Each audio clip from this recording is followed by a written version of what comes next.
So in this clip we'll present a simple textbook theory of national money markets, national financial markets, and we will see how that determines the interest rate and how monetary policy works in a very simple textbook version.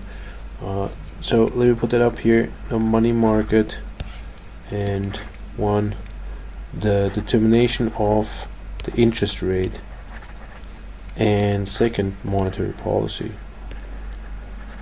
which of course will be geared towards changing the interest rate. So let me clear the page here and begin with a couple of assumptions. First, we have two assets, namely money and bonds. Money is assumed to be to not pay a return. So holding cash gives you no return except for the security that it provides in being available for making transactions. The bonds, on the other hand, pay a rate of return, but are not risk-free. So these are risky assets versus the risk-free asset, or liquid assets versus relatively illiquid assets. So we have these two assets, and we have two agents, or two types of agents. That's one, the central bank, and two, the private sector financial market participants. And these two interact. So the central bank, as you'll see, determines the money supply, which is a somewhat outdated assumption. In reality, the central bank rather targets the interest rate, but we can go with this textbook version since it is a good first approximation. And the private sector participants determine money demand. And obviously, as in any market here, when supply is equal to demand, then we have an equilibrium, and this equilibrium will give us the interest rate. So the interest rate is the variable that clears money supply and money demand. The interest rate is the variable that brings the financial market into equilibrium. Let's go to a new page and look at money supply and money demand in a little more detail. So first of all, M over P is the real money balances, indexed here with an S. That's money supply. Money supply is exogenous, set by the central bank. And second, money demand is the M over P D. And now the question is, what is money demand? Money demand is a function of income and the interest rate. So principally, these two arguments determine what the real money demand is, with a positive sign on income and a negative sign on the interest rate. So that simply, the higher the real income, the higher are the cash needs in order to conduct transactions. And on the other hand, the higher the interest rates, the higher is the demand for bonds. So that the lower will be the demand for real money. So essentially, if you can make a higher profit with the risky asset, you will shift your wealth towards that and demand less money. On the other hand, the lower the interest rate, the more difficult, the more unreasonable it seems to give up the comfort of having cash in hand for the little bit of return that you get for holding the risky asset. We can put that into a diagram with the interest rate on this axis, real money balances on this axis, and then we have the two curves. Well, money supply is exogenous, so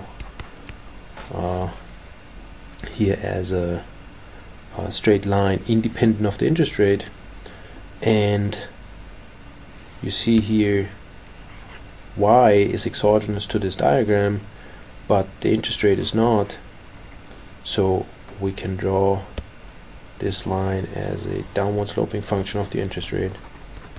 Here's the money demand function, and we get at the intersection here, let's highlight it as well, at the intersection we get R star, which would be the equilibrium interest rate that clears the financial markets. Now let's consider a couple of changes in exogenous variables, and that will get us as well to monetary policy.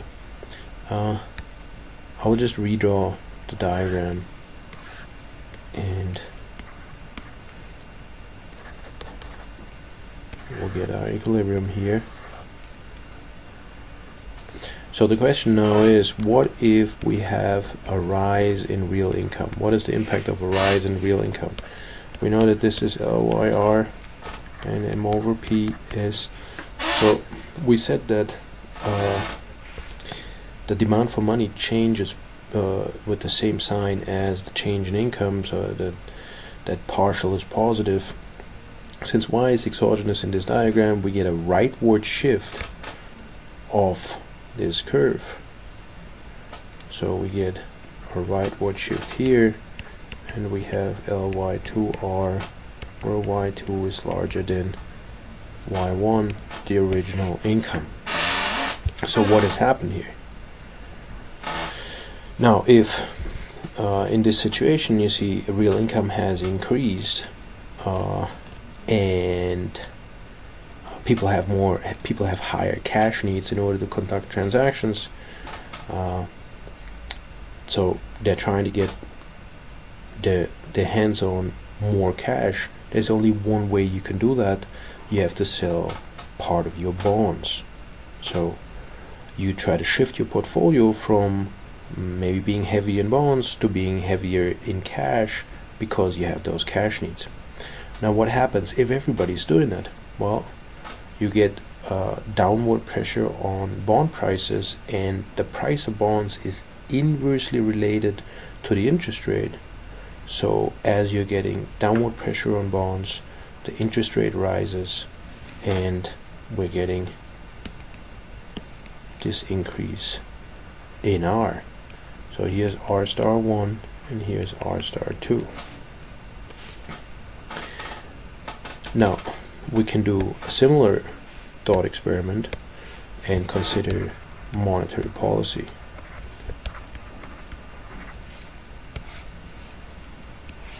Let's draw a diagram.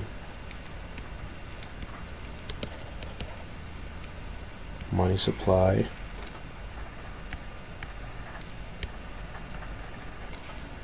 and money demand. What if the central bank wants to reduce the interest rate? Well,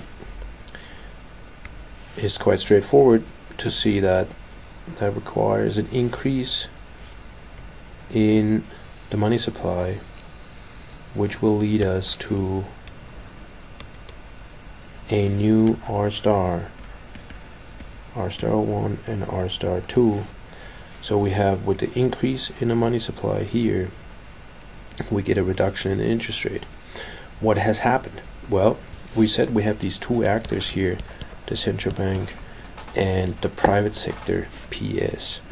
The central bank increases the money supply by buying bonds. So central bank goes out and buys bonds from the owners of the bonds, the holders of the bonds, which are the private sector market participants. And as the central bank is buying these bonds, their price increases, which again, because of that inverse relationship between the price of bonds and the interest rate, leads to a reduction in the interest rate. So essentially, the central bank acting as a large participant in the bond market leads to a change in the price of bonds, a change in the yield on the bonds, and at the same time to this increase in the money supply. You can of course make the same argument in the reverse direction. So you have MPS here and MPD here, so that a reduction in the money supply implies this rise in interest rate. Again, what has happened here? Well, the central bank now goes out and sells bonds. So as the central bank sells bonds, the price falls and the yield on the bond rises. But as the central bank sells bonds, it mops up cash that has previously been in private sector hands and reduces liquidity. So let me put that here, maybe CB buys bonds and CB sells bonds. In any of these cases, the key issue is that this simple domestic or national financial market with two assets gives us a clear explanation what determines the interest rate, which is private sector return seeking or security seeking behavior on the one hand, and monetary policy on the other, conducted by the central bank.